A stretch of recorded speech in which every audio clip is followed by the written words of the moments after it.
ce besoin d'avoir un ennemi, si l'ennemi n'est pas là, il faut, d'une façon complètement paranoïque, l'inventer, le produire. Il y a des différents types d'ennemis. D'un côté, on commence à avoir des ennemis nationaux, la guerre des 100 ans, les Français, les Anglais, etc. Après, il y a les ennemis religieux, l'hérétique. Il y avait évidemment, vous avez mentionné la misogynie, l'ennemi sexuel. L'homme a commencé dès le début à construire la femme comme ennemie. Et on arrive jusqu'au burqa d'aujourd'hui. C'est un autre cas de construction continuelle de l'ennemi. La haine du sexe masculin contre le sexe féminin. Il faut la punir, donc on renferme la femme, même dans la Grèce ancienne, à l'intérieur de la maison. On lui empêche d'apprendre après à lire ou à écrire. On essaye de lui démontrer qu'elle est stupide. Elle est vraiment stupide parce qu'elle n'apprend pas à lire, à écrire, elle reste renfermée dans la maison. L'ennemi pue.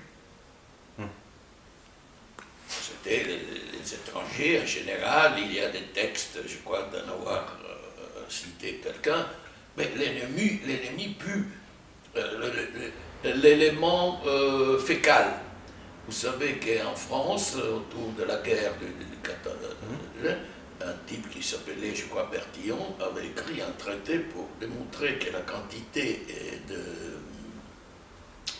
merde produite par les Allemands était supérieure à celle française, et qu'on comprenait en Alsace-Lorraine qu'on avait passé la frontière par la quantité de déchets. Et l'analyse chimique de l'urine, qui avait des composants chimiques différents. Donc l'ennemi pue toujours. Mais je pense que pour le citoyen américain, depuis la chute de l'Union soviétique, le russe n'était plus l'ennemi qui mangeait les enfants. Mais en ce moment, peu à peu, il peut recommencer à l'être.